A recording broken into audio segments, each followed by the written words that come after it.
ओम श्री परमात्मने नमः। ओम श्री परमात्मने नमः। अथ बृहदारण्यकोपनिषद अथ बृहदारण्यकोपनिषद शांति पाठ। शांति पाठः। ओम पूर्णमद ओम पूर्णमदः पूर्णमिदं पूर्णमिदं पूर्णात् पूर्णमुदच्यते पूर्णात् पूर्णमुदच्यते पूर्णस्य पूर्णमादाय पूर्णस्य पूर्णमादाय पूर्णमेवावशिष्यते। पूर्णमेवावशिष्यते। ओम शांति शांति शांति।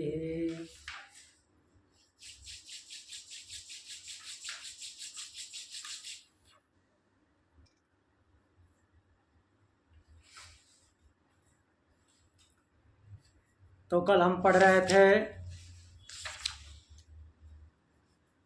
प्रथम ब्राह्मण षष्ठ बृहदारण्यक उपनिषद षष्ठ अध्याय का प्रथम ब्राह्मण, उसमें 3 मंत्र हमने देखा था। फिर से एक बार देख लेते हैं क्या क्या बोला गया है। तो जो प्राण की है वो ज्येष्ठता और श्रेष्ठता की बात की गई थी। ओम यो हा वै ज्येष्ठम च श्रेष्ठम च वेद ज्येष्ठस्य श्रेष्ठस्य स्वानाम भवति प्राणो वै ज्येष्ठस्य श्रेष्ठस्य ज्येष्ठस्य श्रेष्ठस्य स्वानाम भवत्येति च येषां बुभुषति य एवं वेद। तो जो छांदोग्य उपनिषद में है लगभग सेम मंत्र है, वही का वही है। थोड़ा सा इसमें बृहदारण्य में कुछ 2-4 शब्द जुड़े हुए हैं, बाकी वही है। या एवं वेद जैसे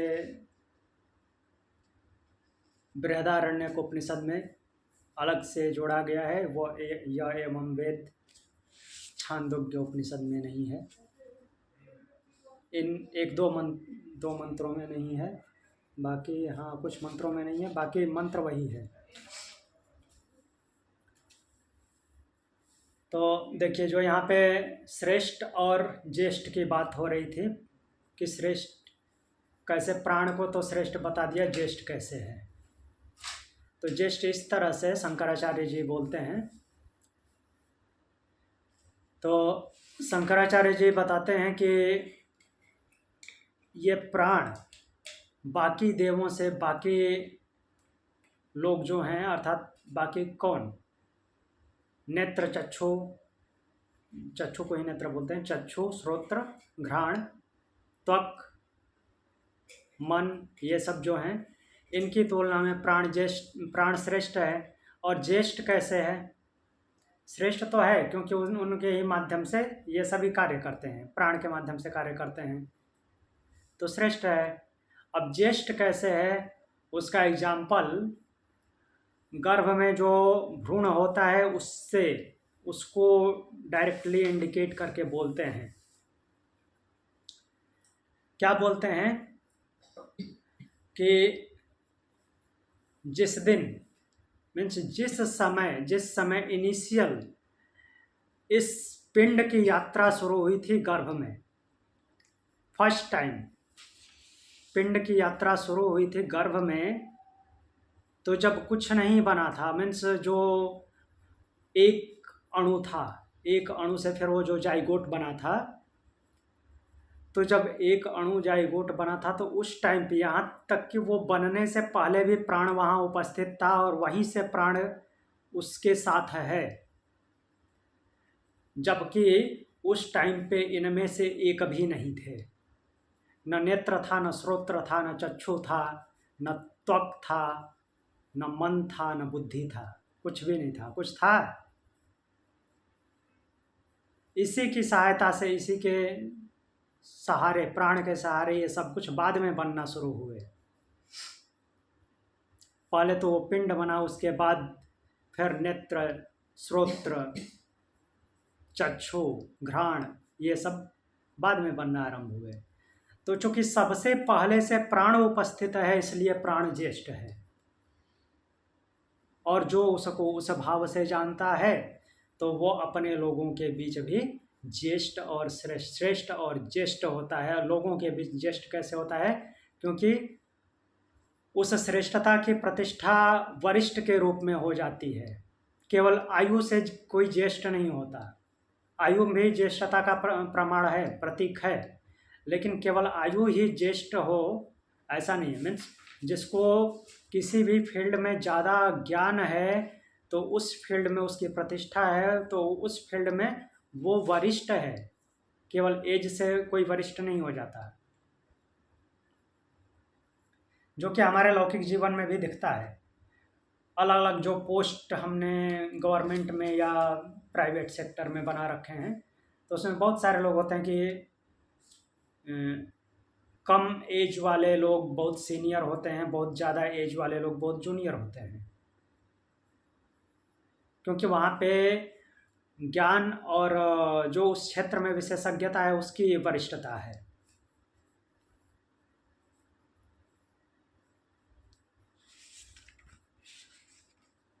तो इस तरह से मेनली प्राण की ज्येष्ठता के आधार पे साधक की वरिष्ठता बताई गई है। तो प्राण इसलिए वरिष्ठ है क्योंकि जब पहले फर्स्ट टाइम से जब यात्रा आरंभ हुई थी इस पिंड की, तो इसकी यात्रा आरंभ होने से पहले से वो वहाँ विद्यमान था और इसके साथ में हर एक क्षण जैसे जैसे विकास हुआ है वैसे वैसे इसके साथ में ही रहा है, यहाँ तक कि अंत होगा, अंत होने के साथ तक वो प्राण रहेगा। जबकि इनमें से शुरू में कोई नहीं था, न नेत्र था, न श्रोत्र था, न त्वक, न घ्राण, न और कोई मन बुद्धि वगैरह कोई नहीं, कुछ नहीं था। तो इसके आगे फिर जो दूसरा मंत्र बोलते हैं कि यो ह वै वशिष्ठम वेद वशिष्ठ स्वानाम भवति वाग् वै वशिष्ठा वशिष्ठम स्वानाम भवत्यपि च येषां बभूषति य एवं वेद। जो वशिष्ठ को जानता है स्वजनों में वशिष्ठ हो जाता है। वाक को वशिष्ठ बोला गया। वशिष्ठ मीन्स जो वास करता है, मीन्स वशिष्ठ मतलब कि वास करने वाला। कहाँ वास करेगा? वाणी पे। वाणी के माध्यम से सब कुछ व्यक्त होता है। तो इस तरह से वशिष्ठ शब्द एक प्रकार से वाणी की वरिष्ठता अर्थात वाणी की श्रेष्ठता का द्योतक है। फिर तीसरा मंत्र हमने देखा था जो है प्रतिष्ठाम वेद। प्रतिष्ठा शब्द आया है नेत्र के लिए, चक्षु के लिए, कि चक्षु हर जगह पे जैसे प्रतिष्ठित होता है, वास्तविकता देखता है, वैसे ही उसको जो जानता है, जो साधक जानता है, उसकी उपासना करता है, वह कठिन परिस्थिति हो या सामान्य परिस्थिति हो या अच्छी परिस्थिति हो, सब में वो प्रतिष्ठित हो जाता है। और वो क्या हो जाता है कि समय प्रतिष्ठन्ति दुर्गे च दुर्गे य एवं वेद। जो इसको वैसा जानता है वह कठिन हो या सामान्य स्थिति हो, दोनों में समय च दुर्गे च, उन दोनों ही परिस्थितियों में प्रतिष्ठित होता अर्थात स्थिर रहता है। अब चौथा मंत्र हम देखते हैं। तो चौथा मंत्र बोलते हैं यो हा वै संपद्यम वेद। यो हा वै संपद्यम वेद। संहास्मै पद्यते यम कामम। संहास्मै पद्यते समकामं। कामयते कामयते श्रोत्रं वै श्रोत्रं वै संपश्रोत्रे संपत्श्रोत्रे हिमे सर्वे वेदा हिमे सर्वे वेदा अभिसंपन्ना अभिसंपन्ना संहास्मै संहास्मै पद्यते पद्यते यम कामं कामयते य एवं वेद। यं कामं कामयते य एवं वेद। तो इस चौथे मंत्र में बोलते हैं यो ह वै संपदम वेद संहास्मै पद्यते यम कामं कामयते श्रोत्रम। तो बोल रहे हैं कि जो संपद को जानता है अर्थात संपदा प्रॉपर्टी, तो वो क्या करता है, जिस भोग की इच्छा करता है वह उसे सम्यक रूप से प्राप्त हो जाता है। संपत्ति की इच्छा करने वाले को संपत्ति सम्यक रूप से जैसा चाहता है वैसा प्राप्त हो जाता है, लेकिन उसके लिए क्या करना होगा?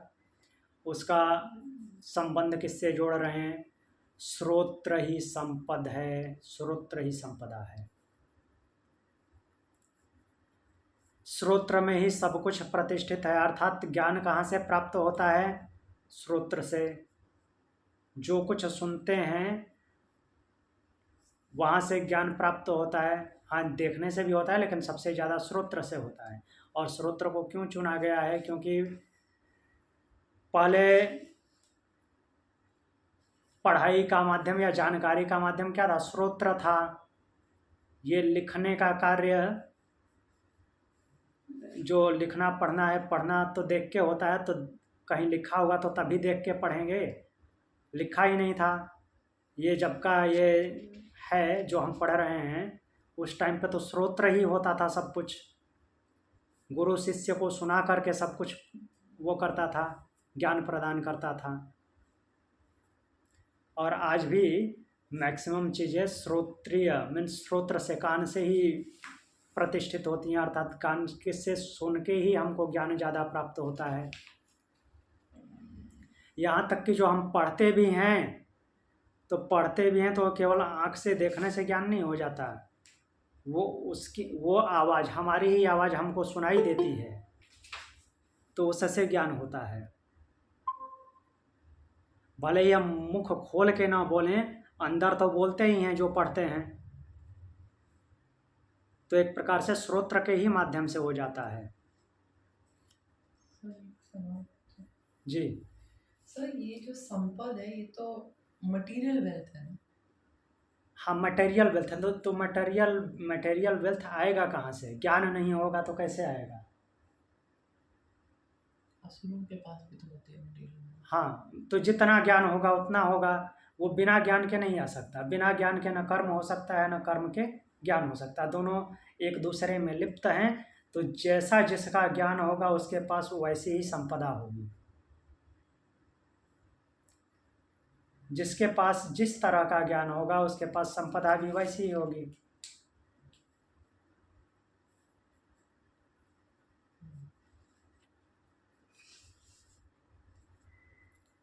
तो इस प्रकार से जो जानता है, इस प्रकार से जो उसकी उपासना करता है, वही कहने का भाव है कि जिसको जितना ज्ञान होगा, जैसा ज्ञान होगा, उसके पास संपदा वैसी ही होगी। यहाँ पे जो मंत्र है उसका कहने का तात्पर्य ये कहीं नहीं है कि श्रोत्र के माध्यम से एकदम वो ब्रह्मलोक वाली संपदा प्राप्त हो जाएगी।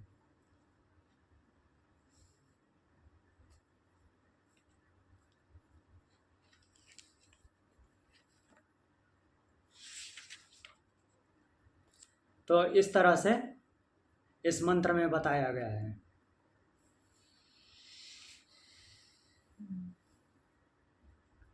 सर जी बोलिए। जिस तरह का ज्ञान इस तरह की संपदा, मतलब हाँ,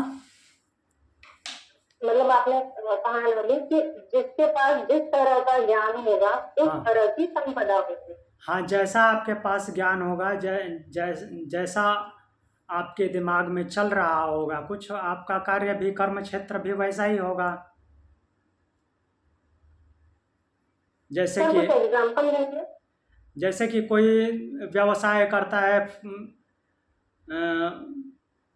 फ्रूट बेचने का कार्य करता है या फिर कोई सब्जी बेचने का कार्य करता है, तो उसको उस फील्ड में ज्ञान है। वो कोई ऐसा इंजीनियरिंग वाला ज्ञान तो बांटेगा नहीं, और न ही इंजीनियरिंग वाला ज्ञान लेगा वो। तो जो आजकल तो बिल्कुल उल्टा होता है, लेकिन कैसे उल्टा होता है?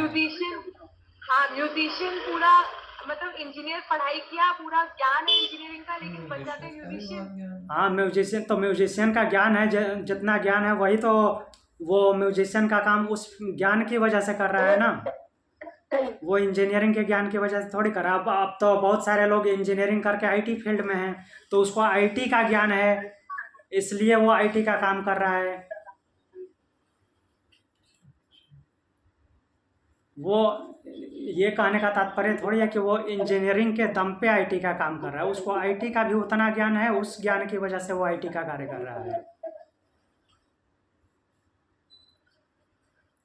ना कि। तो सर जिस तरह का ज्ञान होगा उस तरह का वो कर्म करेगा। हाँ जी।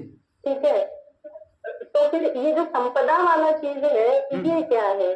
संपदा मतलब कि उसका फल, उसका परिणाम जो होगा वैसा ही प्राप्त होगा।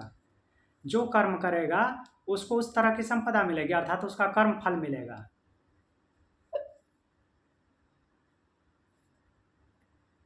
हेलो, अच्छा, नहीं क्लियर हुआ?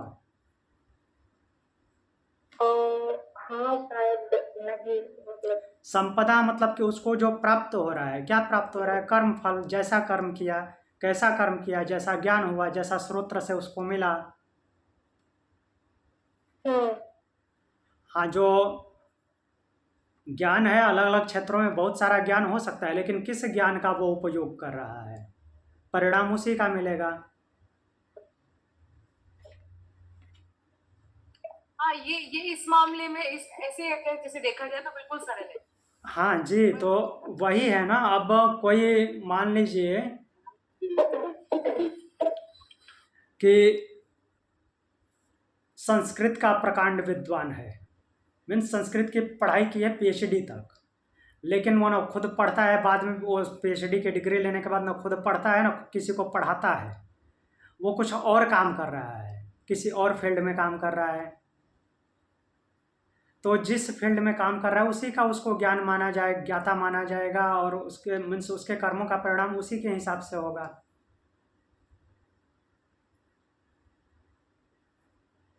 ठीक है।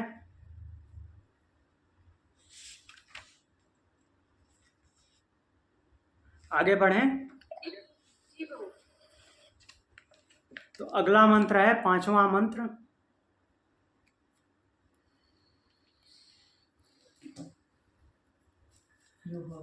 यो वा आयतनम वेदायतनम स्वानाम भवत्यायतनम भवति आयतनम जनानां मनो जनानां मनो वा आयतनम आयतनम वा आयतनम आयतनम स्वानां स्वानां भवत्यायतनम भवति आयतनम जनानां य एवं वेद। जनानां य एवं वेद।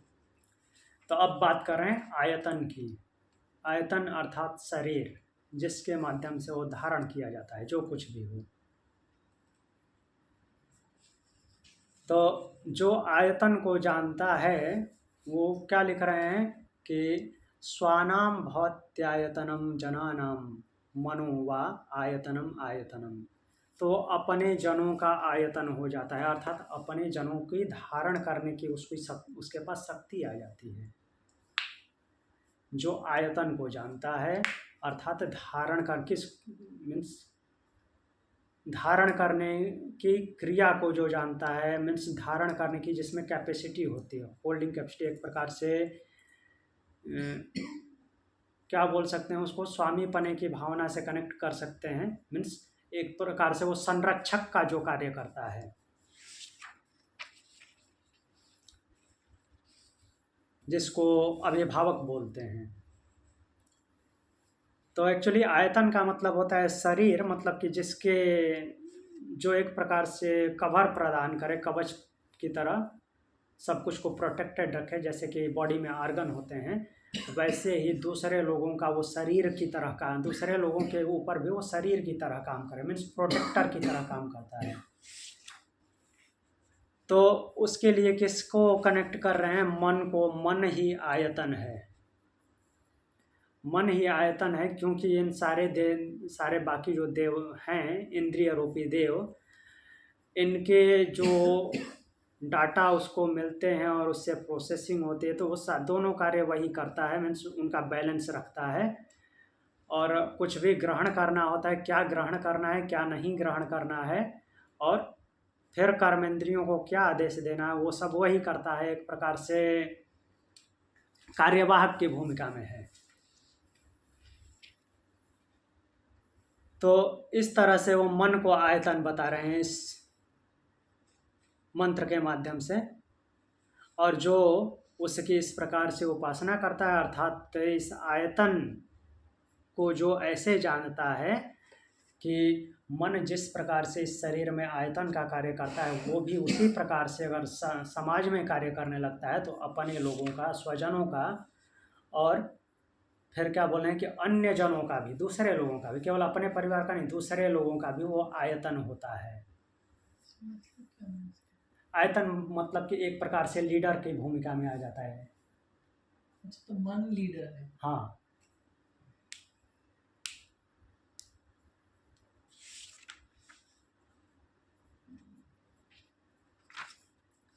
तो ये बात इसमें बताई गई है।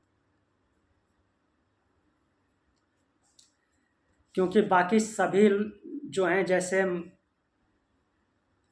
मन का आश्रय ग्रहण करते हैं शरीर में, वैसे ही समाज में उस व्यक्ति का आश्रय ग्रहण करते हैं जो इस प्रकार से मन की तरह व्यवहार करता है।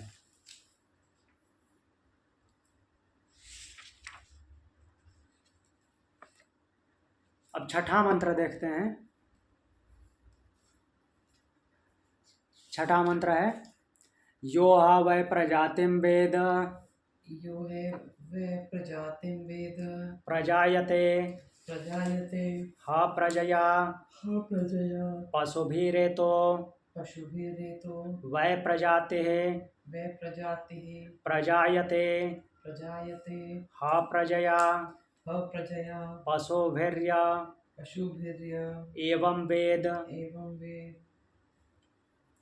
तो बोलते हैं कि यो हा वै प्रजातिम वेद प्रजायते हा प्रजया पशुभिम रेते वै प्रजातिम प्रजायते। तो प्रजातिम वेद, जो प्रजाति को जानता है, प्रजाति मतलब कि उत्पत्ति कैसे होती है इन सब क्रियाओं को, मीन्स प्रजायते प्रजनन करने की क्रिया को जानता है, प्रजा को उत्पन्न करने की क्रिया को जानता है। तो वो क्या होता है, पशुभि रेते वै प्रजाति प्रजापते प्रजायते ह प्रजया पशुभिर्यम वेद। तो पशु का एग्जाम्पल लेते हुए फिर से उसको रेत से जोड़ करके, अर्थात शुक्र से जोड़ करके बताए हैं कि प्रजातिम वेद, जो उत्पन्न करता, उत्पत्ति करने वाले को जानता है। और उत्पत्ति करने वाला कौन है? प्रजापति, अर्थात उस ब्रह्म की उत्पन्न करने वाली शक्ति जो प्रजापति है उसको जानता है।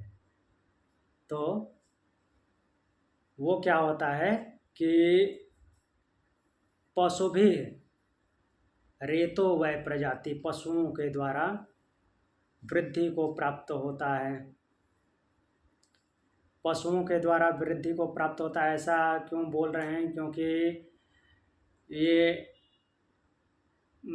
पशुओं में इंक्लूडिंग ह्यूमन क्या होता है कि रेतस, शुक्र के माध्यम से जीवन वृद्धि होती है, प्रजा की उत्पत्ति होती है। तो जो ऐसा जानता है वो प्रजनन क्रिया को जानता है, अर्थात प्रजा की उत्पत्ति को जानता है।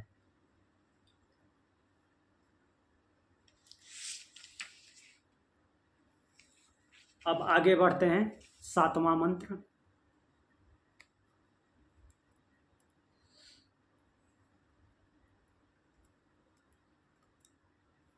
सातवां मंत्र में बोलते हैं ते हे मे प्राणा अहम ते हे मे प्राणा अहम श्रेयसे श्रेयसे विवद्माना विवद्माना ब्रह्म ब्रह्म जगमुस्तद्धोचो जग्मुक्तद्योचो को नो वसिष्ठ इति को नो वशिष्ठ इति तद्धोवाच तद्धोवाच यस्मिन् व उत्क्रांत यस्मिन् व उत्क्रांत इदं शरीरम् इदं शरीरं पापियो पापियो मन्यते स वो वसिष्ठ इति।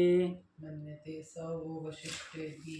तो देखिए यहाँ पे फिर वशिष्ठ शब्द आया। वशिष्ठ पहले अभी अभी वाणी के लिए आया था, बट यहाँ पे वशिष्ठ शब्द पूर्ण रूप से श्रेष्ठता के भाव में आया है, वरिष्ठता के भाव में आया है। श्रेष्ठता और वरिष्ठता दोनों को एक साथ संयोजित करते हुए वशिष्ठ शब्द आया है।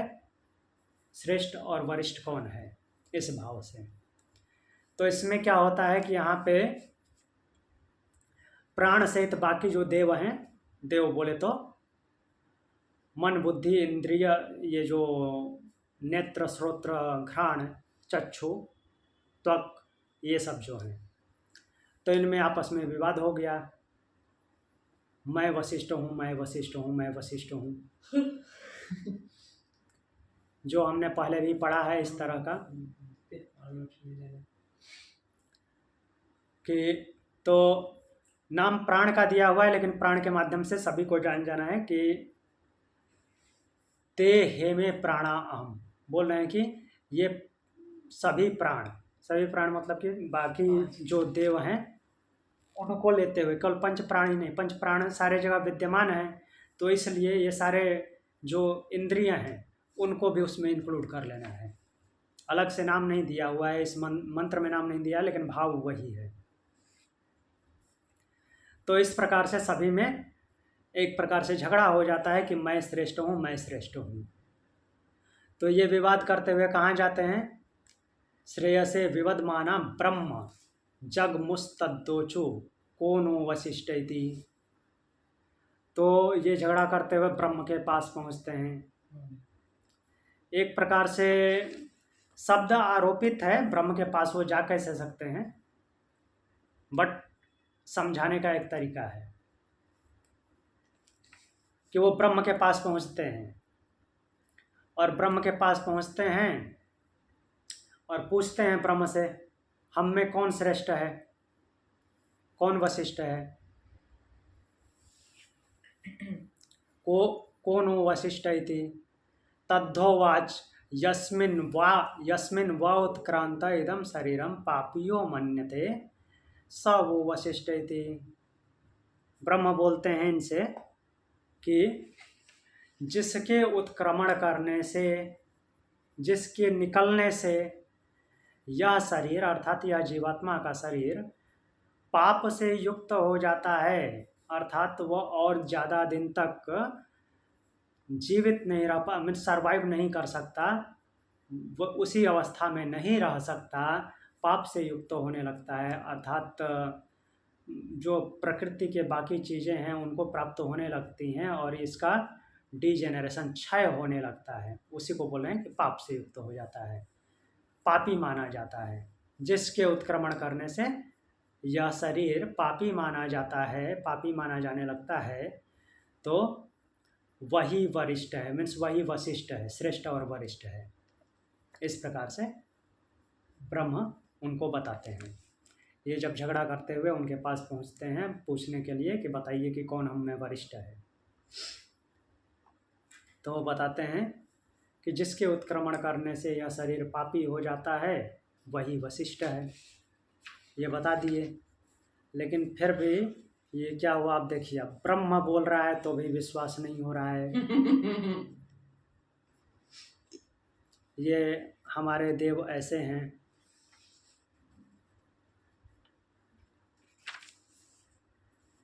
तो अब अगला मंत्र देखते हैं। अर्थात प्राण श्रेष्ठ है। हाँ? अर्थात प्राण श्रेष्ठ है। जी, अभी बताया नहीं। तो अभी स्टेप बाय स्टेप लेंगे, अच्छा, एक एक करके, जैसे पहले भी चलता जा रहा है। पहले भी हमने कई बार देखा है, एक ही श्लोक में नहीं, कई श्लोक में। वाग्भोचक्राम सा संवत्सरम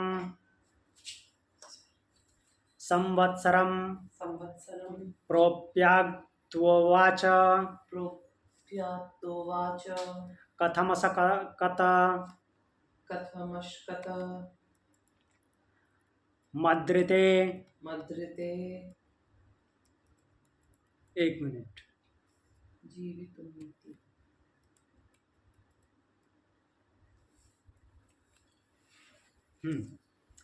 जीवितोमिति ते होचुर्यथा कला अवदन्तो वाचा प्राणन्तः प्राणेन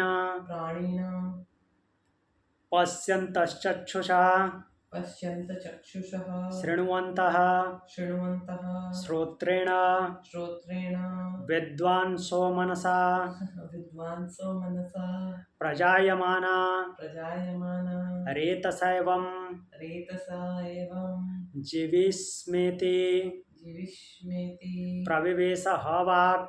प्रविवेश वाक्।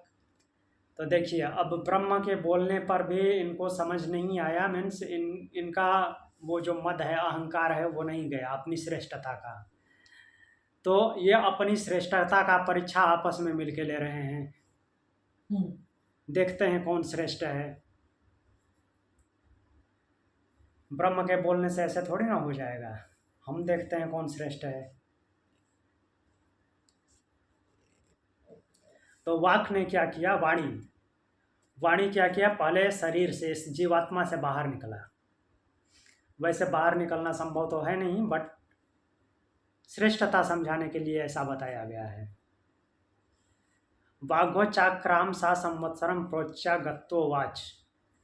वाणी जो है जीवात्मा से अर्थात इस शरीर से बाहर निकल गया और वो क्या किया? संवत्सर अर्थात वर्ष भर बाहर घूम घाम के वापस लौटा। और पर कुछ नहीं बिगड़ा। घूम घाम के वापस लौटा तो जीवात्मा से पूछ रहा है कि मेरे बिना तुम जीवित कैसे रहे। अर्थात अपनी श्रेष्ठता दिखाना चाह रहा था। तो आज साल भर के बाद वापस लौटा, 1 साल के बाद, तो पूछ रहा है कि मेरे बिना तुम कैसे जीवित रहे। तो जीवात्मा क्या उत्तर दिया? शरीरधारी बोला कि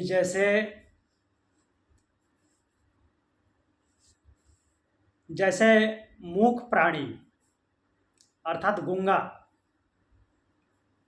वाणी ही गया था तो सबसे पहले उसी के लिए बोलेगा कि मूक प्राणी न बोलते हुए प्राण से, प्राणी तो होता है, प्राण की क्रियाएं करता है, सारा कुछ फंक्शन करता है उसका।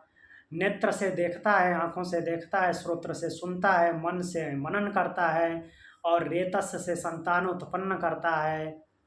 वैसे ही मैं जीवित रहा। बस बोलता नहीं था, और क्या है।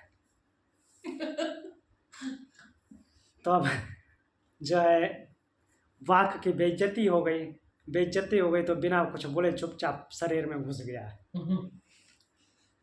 जीवात्मा में फिर से प्रवेश कर गया।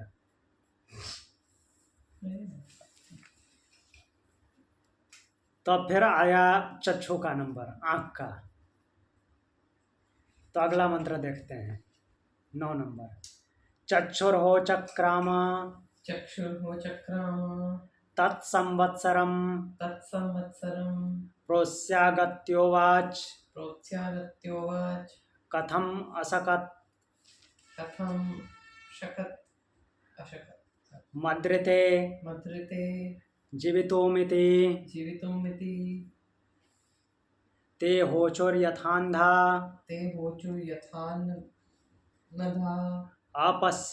अपश्यन्त चक्षुषा प्राणन्तः प्राणेन वदन्तो वाचा शृण्वन्तः श्रोत्रेण विद्वांसो मनसा प्रजायमाना रेतसैवं जीविष्मेति प्रविवेश चक्षुः। तो जैसे वाणी गया था वैसे ये किया। चक्षुर्हो चक्राम तत्संवत्सरम प्रोस्यागत्योवाच। तो चक्षु ने उत्क्रमण किया, चक्षु बाहर निकला और फिर वो भी 1 साल घूम घाम के वापस आया। 1 साल बाद वापस आया तो आकर के पूछा जीवात्मा से, शरीरधारी से, तुम मेरे बिना कैसे जीवित रह सके। तो वो बोला कि जैसे अंधे लोग नेत्र से न देखते हुए भी प्राण से प्राणित होते हैं, वाणी से बोलते हैं, श्रोत्र से सुनते हैं, मन से मनन करते हैं और रेतस से प्रजा की उत्पत्ति करते हैं अर्थात संतान उत्पत्ति करते हैं, उसी प्रकार से मैं भी जीवित रहा। तो ये जब बात सुनी तो चक्षु की भी बेइज्जती हो गई। तो फिर यह सुन करके चक्षु वापस जीवात्मा में अर्थात शरीर में प्रवेश कर गया। उनकी साल भर की साधना जो इधर उधर घूमना था सब व्यर्थ चला गया, अर्थात इनकी वशिष्ठता सिद्ध नहीं हो पाई। अब अगला नंबर आता है श्रोत्र का। तो श्रोत्र बोलते हैं, श्रोत्र के लिए मंत्र है श्रोत्रम होवाचक्राम श्रोत्रं होवाचक्राम तत्संवत्सरम प्रोस्यागत्योवाच प्रोस्यागत्योवाच कथमासकत कथमशकत असकतम अद्रिते मद्रते जीवितुमिति जीवितुमिति ते होचोर्यथा ते होचुर्यथा बधिरा बधिरा अशृण्वन्ता अशृण्वन्ता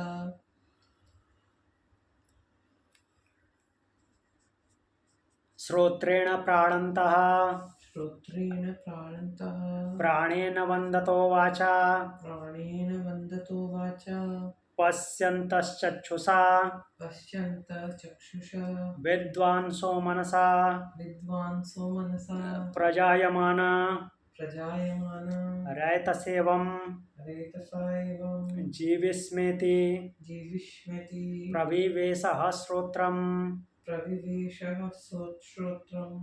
तो अब श्रोत्र जो हैं वो बाहर निकलते हैं और 1 साल तक घूमते हैं, घूम घाम के फिर वापस आते हैं, 1 संवत्सर घूमते हैं वापस आते हैं।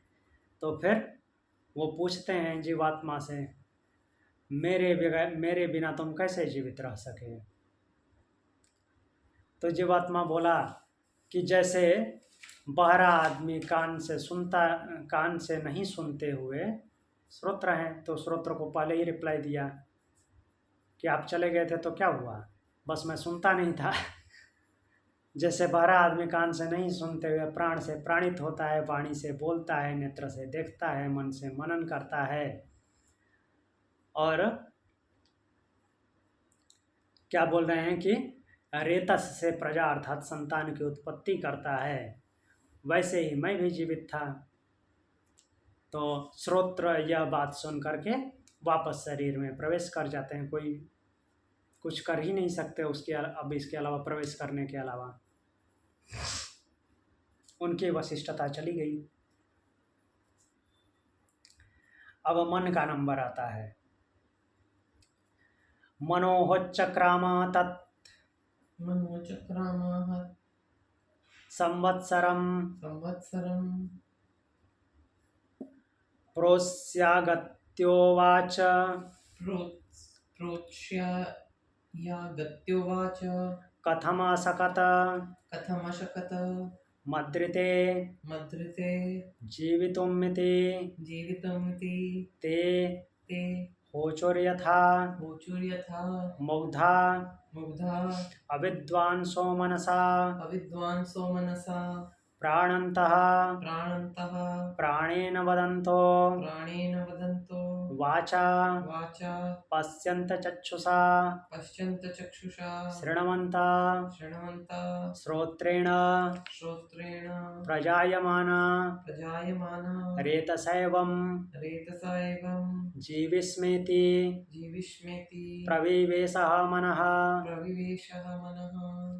तो मन भी उन बाकी लोगों की तरह क्या करते हैं कि बाहर निकलते हैं, 1 संवत्सर घूमते हैं, 1 साल घूमते हैं और घूम घाम के वापस आते हैं। जीवात्मा से पूछते हैं कि मेरे बिना तुम जीवित कैसे रहे।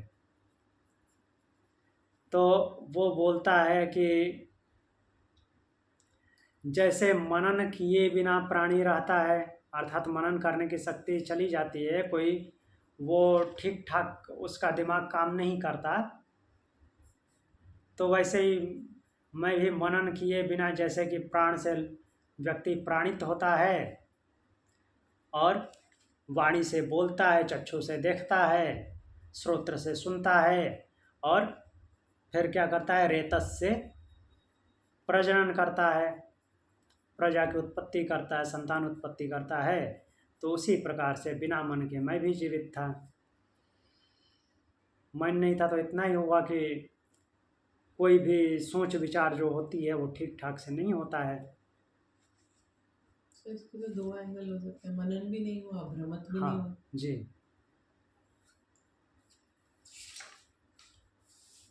तो अब यह बात सुनकर के मन भी वापस शरीर में प्रवेश कर गए।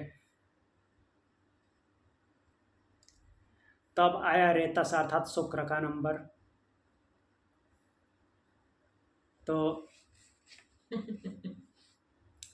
इनके लिए मंत्र है, रेतो हो चक्रामत रेतो हो चक्रामत संवत्सरम संवत्सरम प्रोस्यागत्योवाच प्रोत्स्यात तत्योवाच कथमसकत कथमशकत मद्रिते मद्रिते जीवितुमिति जीवितुमिति ते ते होचोर्यथा होचुर्यथा क्लीबा क्लीबा अप्रजायमाना अप्रजायमाना रेतसा रेतसा प्राणन्तः प्राणन्तः प्राणेन प्राणेन वदन्तो वाचा वदन्तो वाचा पश्यन्त चक्षुषा पश्यन्त चक्षुषा शृण्वन्तः शृण्वन्तः श्रोत्रेण विद्वांसो श्रोत्रेण विद्वांसो मनसैवं मनसेवं जीविस्मेति जीविस्मेति प्रविवेश हरेत। प्रविवेश हरेत। तो अब ये रेतस शुक्र इन्होंने उत्क्रमण किया और 1 साल तक बाहर रह करके आए। तो 1 साल तक बाहर रह करके वापस आए और फिर क्या हुआ कि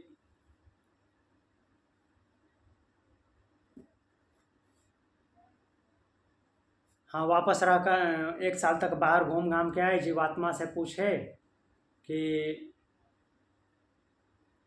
तुम मेरे बिना जीवित कैसे रह सके। तो जीवात्मा शरीरधारी क्या बोला कि जैसे क्लीब अर्थात नपुंसक लोग जैसे रहते हैं, क्लीब जैसे रहता है, वो क्या करता है कि उसकी प्रजा उत्पत्ति नहीं होगी अर्थात संतान उत्पत्ति नहीं होगी। बाकी प्राण से जैसे प्राणित होता है, वाणी से बोलता है, नेत्र से देखता है, श्रोत्र से सुनता है, मन से मनन करता है, उसी प्रकार से मैं भी जीवित रहा। मेरे जीवित रहने में कोई प्रॉब्लम नहीं है, केवल यही है कि संतान उत्पत्ति नहीं होगी। तो ये सुन करके वीर्य वापस अर्थात शुक्र शरीर में प्रवेश कर गया। सेम एग्जाम्पल ले लीजिए, 1 साल का ड्यूरेशन इनका भी है और 1 साल अर्जुन अपने अज्ञातवास में क्लीव रहा था। तो जिंदा नहीं था, जिंदा था, कोई प्रॉब्लम नहीं थी, बृहन्नला के रूप में।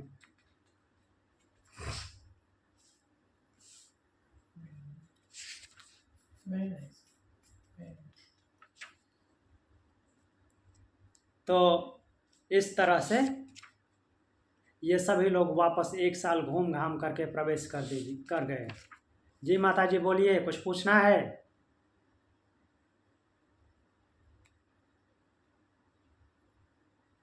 हेलो। जी प्रभु, मेरे से बोल रहे हैं? नहीं, माता जी कहाँ पे हैं? उन्होंने हैंड रेज किया है। नहीं नहीं, वो गलती से क्या होगा उन्हें अच्छा, पता अच्छा, नहीं ठीक होगा। है, बाहर है वो भी। ठीक है।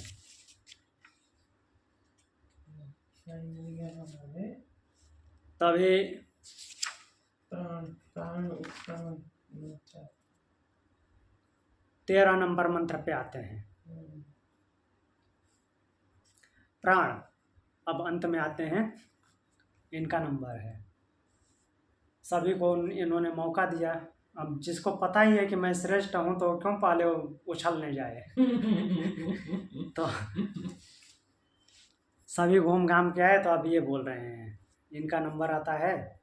तो यहाँ पे मंत्र है, अथ प्राण उत्क्रमिष्यन् अथ प्राण उत्क्रमिष्यन् यथा महासौहृद सोहयः यथा महासूयः सैन्धवः सैन्धवः षड्विशङ्कून् षड्विशङ्कून् संवृहेदेवं संवृहितेवं हैवेमान हैवेमान प्राणान् प्राणान् संवबर्ह संवबर्ह ते ते होचुर्मा होचुम भगव भगवा उत्क्रमिर्न उत्क्रमेण वै वै सच्छांस्त्वद्रिते चक्षांस्तविदे जीवितोमिति जीवितोमिति तस्यो मे बलिं तस्यो मे बलिं कुरुतेति कुरुतेति तथेति। तथेति।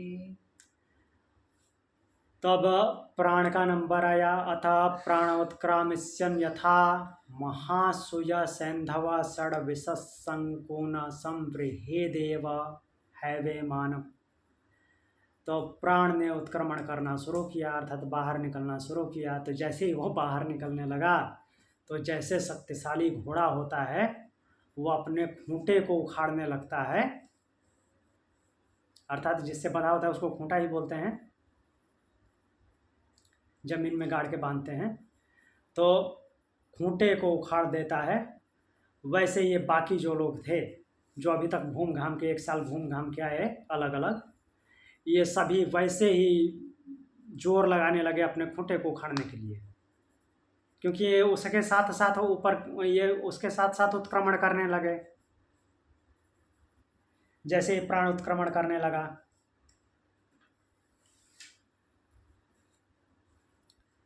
तो फिर क्या हुआ, संवत्सर के लिए चले गया था। नहीं ये संवत्सर के लिए नहीं गया अभी, तो जैसे फिनिश बड़ी जैसे ही उत्क्रमण करना शुरू किया तैसे ही वैसे ही, जैसे घोड़े का एग्जाम्पल दिया कि शक्तिशाली घोड़ा जैसे खूंटा उखाड़ने लगता है, वैसे ही ये लोग ऊपर की तरफ उठने लगे। तो फिर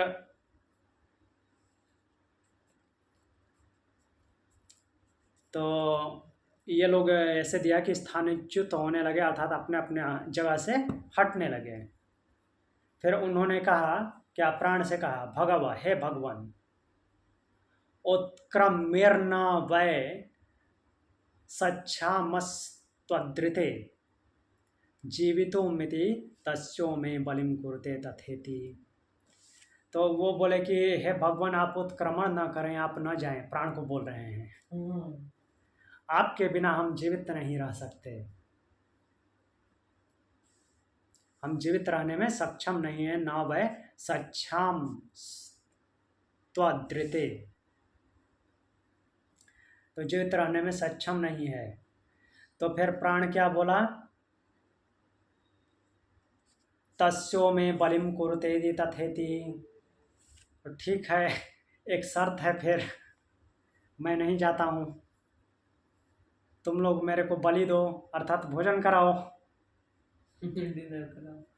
सर इसमें घोड़े हॉर्स का शब्द क्या उपयोग किया हुआ है? सैन्धव।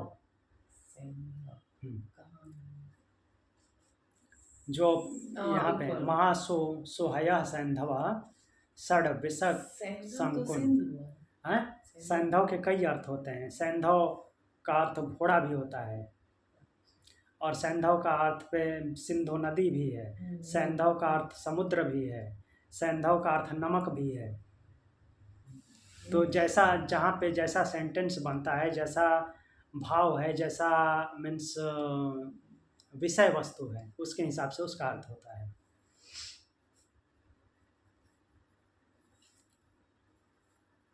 तो इसमें वही प्राण की बात हुई है कि प्राण उत्क्रमण करने लगा तो सभी अपने अपने जगह छोड़ करके उठने लगे, और वैसे ही उठने लगे जैसे कि शक्तिशाली घोड़ा अपने खूंटे को उखाड़ने लगता है। तो फिर इन्होंने उसके सामने निवेदन किया, प्राण के सामने, कि भगवान आप हमें छोड़कर मत जाइए, हम उत्क्रमण मत कीजिए, आपके बिना हम जीवित रहने में समर्थ नहीं हैं। तो प्राण बोला ठीक है, मुझे बलि दो, अर्थात भोजन कराओ। प्राण को भोजन कहाँ से मिलता है? इन इंद्रियों के माध्यम से।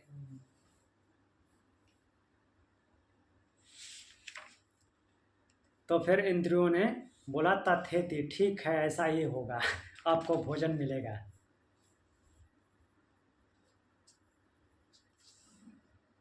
तस्यों में बलम कुरुतेति, ये याद रखने वाला है। हाँ, ये यूज हो सकता है डेली लाइफ में किसी को बताने के लिए।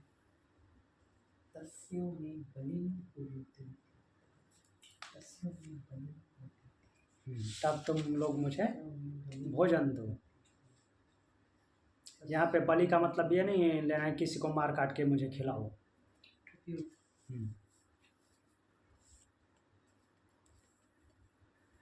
तो एक मंत्र देख लेते हैं, 14 नंबर, लंबा है बट देख लेते हैं, एक ही बचा है इसमें। तो इसके अगला अध्याय जो अगला पाठ है, द्वितीय ब्राह्मण शुरू हो जाएगा। सह वागुवाच सह वागवाच यद्वा यद्वा अहम वसिष्ठास्मि अहम वशिष्ठास्मि त्वं तद्वसिष्ठो त्वं तद्वशिष्ठो असीति असीति यद्वा अहम प्रतिष्ठास्मि यद्वा अहम प्रतिष्ठास्मि त्वं। त्वं। एक मिनट। तत्प्रतिष्ठो असीति तत्प्रतिष्ठो वसति चक्षुर्यद चक्षुर्यद वा अहम वा अहं संपदस्मि संपदस्मि त्वं तत् संपदसीति संपदसीति श्रोत्रं यद् श्रोत्रं यद् वा वा अहम आयतनमस्मि अहम् आयतमस्मि त्वं त्वं तदायतनम् असीति तदा आयतनम् असीति मनो यद् मनो यद्वा वा अहम प्रजातिरस्मि प्रजातिरस्मि त्वं तत्प्रजातिरसीति त्वं तत् प्रजातिरसीति रेतस्तयो तस्यो तस्यो मे मे किमन्नं किं वास किमन्नं किं वास इति यदिदं यदिदं किञ्चास्वभ्य किञ्चाश्वभ्यस्य आकृमिभ्यः आकीट आकीट पतंगेभ्यस्तत्ते अन्नमापो पतंगेभ्यस्तते अन्नम् वास इति वास इति नाह वा नाह वा अस्यान्नं अस्यान्नं जग्धं जग्धं भवति भवति नानन्नं नान्नं प्रतिगृहीतम् प्रतिगृहीतम् एवमेतद् अन्नस्यान्नं एवमेतत् तस्यान्नं वेद वेद तद्विद्वांसः तद्विद्वांसः श्रोत्रिया श्रोत्रिय अशिष्यन्त अशिष्यन्त आचामन्त्यसित्वाचामन्त्येतमेव आचामन्ति अशित्वा चामन्ति तदम् तदनम् अनग्नं तदन्मन्गनं कुर्वन्तो कुर्वन्तो मन्यन्ते। मन्यन्ते। तो ठीक है, देखिए अब इसमें क्या करते हैं कि उसको भोजन भी देते हैं और कपड़ा भी पहनाते हैं। कैसे? स हा वागुवाच यद्वा अहम। अब जब सब कुछ हो गया, प्राण की वरिष्ठता सिद्ध हुई, तो अब वाणी जो है वो सामने आते हैं और बोलते हैं, क्योंकि इनके लिए वशिष्ठ शब्द प्रयोग हुआ था पहले। वाणी के माध्यम से सब कुछ ज्ञात होता है।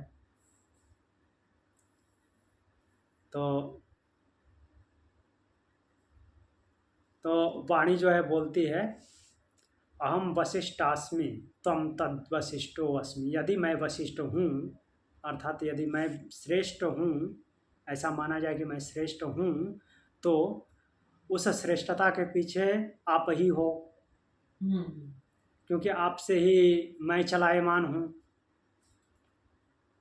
आपसे ही मैं अपने गुणों से युक्त हूँ, वरना मैं कुछ नहीं होती। वाणी ऐसा बोलती है, मेरी जो प्रतिष्ठा है उसकी प्रतिष्ठा आप ही हो। फिर वैसा ही नेत्र ने कहा कि अगर मैं कुछ देखती हूँ, सब कुछ में प्रतिष्ठित होती हूँ, अर्थात जो कुछ भी अच्छा होता है या बुरा होता है, वो जो कुछ भी दृश्य होता है मैं देखती हूँ, तो उसकी वजह, उसके पीछे आपकी ही शक्ति है, आपके ही द्वारा मैं देख पाती हूँ। यह नेत्र बोला। फिर श्रोत्र ने भी वैसा ही बोला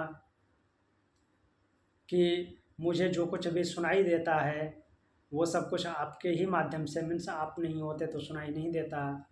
मन ने बोला कि आपकी वजह से मैं मनन करता हूँ। रेतस ने बोला कि आपकी ही वजह से मैं प्रजा उत्पन्न करता हूँ। ऐसा सभी ने बोला, अपना मंतव्य रखा कि प्राण की वजह से ही सभी हैं, प्राण नहीं हो तो कुछ नहीं है। क्योंकि अभी दिखा है कि उसके उत्क्रमण करने से सभी उत्क्रमण करने लगे, फिर बोले कि भगवान आप हमें छोड़कर मत जाइए। तो फिर प्राण पूछता है, ये सब तो ठीक है, मेरा अन्न वस्त्र कहाँ है? मैंने बोला था कि मैं बलिम को रोते थी, मुझे भोजन कराओ, भेंट करो, अर्थात उपहार दो। तो उस उपहार में मेरा अन्न और वस्त्र कहाँ है?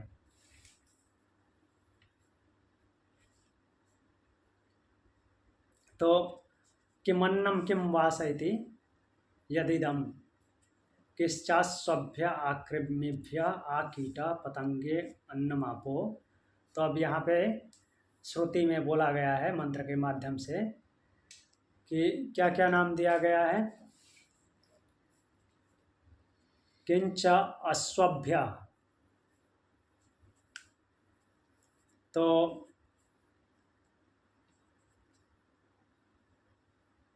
किंचास्वभ्य आकृमिभ्य आकीटः, तो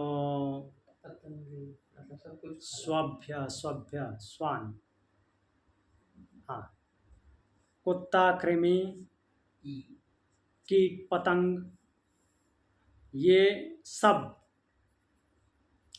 जो कुछ भी है, इसका दो रूप में अर्थ निकलता है। कुत्ता, कृमि, कीट, पतंग, अर्थात केवल इतने चार नामों को ही नहीं लेना है, इनके माध्यम से सारा प्राणी जगत जो है, उन सब को जो कुछ भी भक्षण करने योग्य है, वो सब क्या है, आपका भोजन है, उन सब को खाइए।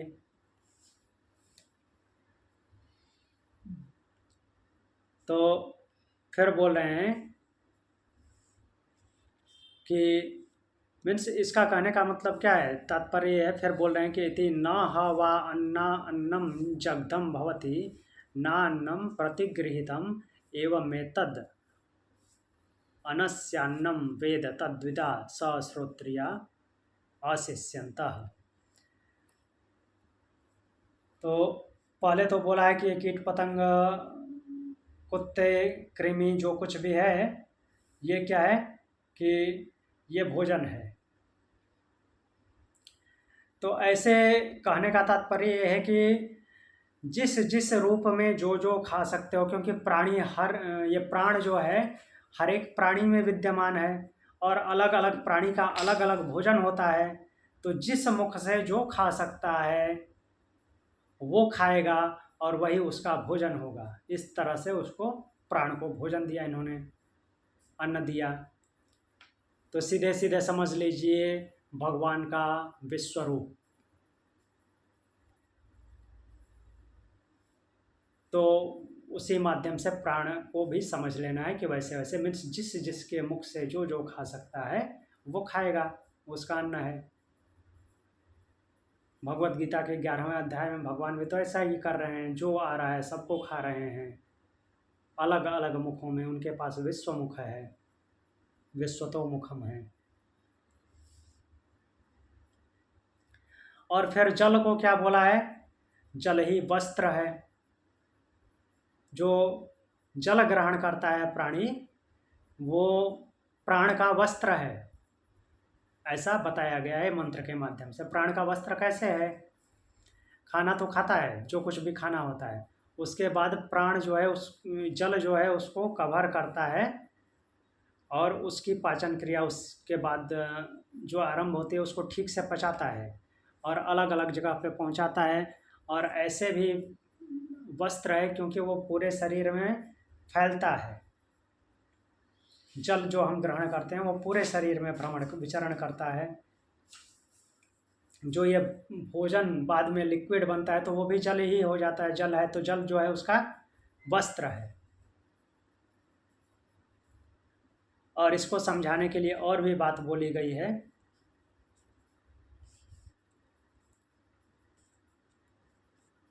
कि हाँ, एक अभक्ष्य की भी इसमें बात बोली गई है कि जिसके द्वारा जो नहीं खाया जा सकता वो नहीं खाएगा, उसका वो संग्रह नहीं करेगा। अर्थात जो खाने योग्य है उस मुख से वही खाएगा। तो ऐसा जानने वाला जो श्रोत्रिय है तो वो उसी का भोजन करता है जो कि उसके लिए उपयुक्त है। और फिर एक और बात बोली गई है, श्रोत्रिय अशिष्यत आचमन्त्यसित्वाचामन्तेतमेव तदन मनग्नं कुर्वन्तो मन्यते। तो अब मनुष्य के ऊपर सीधा सीधा अप्लाई हो रहा है ये बात कि जैसे कोई खाना खाने बैठता है, श्रोत्रिय मतलब कि श्रुतियों का ज्ञाता, श्रुतियों का ज्ञाता अर्थात वेद और उपनिषदों का ज्ञाता। तो पहले सभी थे, ऐसा अलग से नहीं बोला गया है श्रुतियों का कोई ज्ञाता। श्रोत्रिय शब्द आया है इसलिए बोला जाना जरूरी है कि श्रोत्रिय भोजन करने से पूर्व क्या करता है? आचमन करता है। आचमन करता है अर्थात पानी लेकर के अपनी थाली के चारों तरफ छिड़कता है। तो उस तरह से एक वो प्रतीकात्मक है कि उसने अन्न को वस्त्र पहना दिया, नीचे से पहनाया। जब खाने से पहले आचमन किया तो उसको नीचे से वस्त्र पहनाया अर्थात एक तरफ से कवर कर दिया। जब खाना खा लिया तो फिर आचमन करता है, हाथ धोता है, तो वो ऊपर से वस्त्र हो गया उसका, अर्थात पूरी तरह से वस्त्र से कवर कर दिया। तो इसलिए भी समझा जाए कि जल ही अन्न का वस्त्र है। जो पीते हैं वो तो वास्तव में है ही। ऐसे प्रतीकात्मक रूप में भी जो आचमन किया जाता है वो वस्त्र है, जल वस्त्र है। इसलिए उसको आचमन जो क्रिया है वो यही प्रदर्शित किया जा रहा है। इसी मंत्र के माध्यम से श्रोत्र बोल रहा है, मीन्स ये श्रुति बोल रही है कि जो आचमन जो है प्रतीकात्मक क्रिया है अन्न को वस्त्र पहनाने का। पहली बार जो आचमन किया उसका नीचे का वस्त्र है, नीचे से उसको कवर किया। और जो खाना खाने के भोजन ग्रहण करने के बाद आचमन किया उसको ऊपर से वस्त्र पहनाया। ठीक है। तो इस प्रकार से प्राण को अन्न और वस्त्र प्राप्त हुए। और यहाँ पे प्रथम ब्राह्मण 6 अध्याय का प्रथम ब्राह्मण पूर्ण होता है। इति प्रथमं ब्राह्मणम। तो कल हम दूसरा ब्राह्मण पढ़ेंगे जिसमें श्वेत केतु, आरुणी पुत्र श्वेत केतु और एक और हैं, क्या नाम है,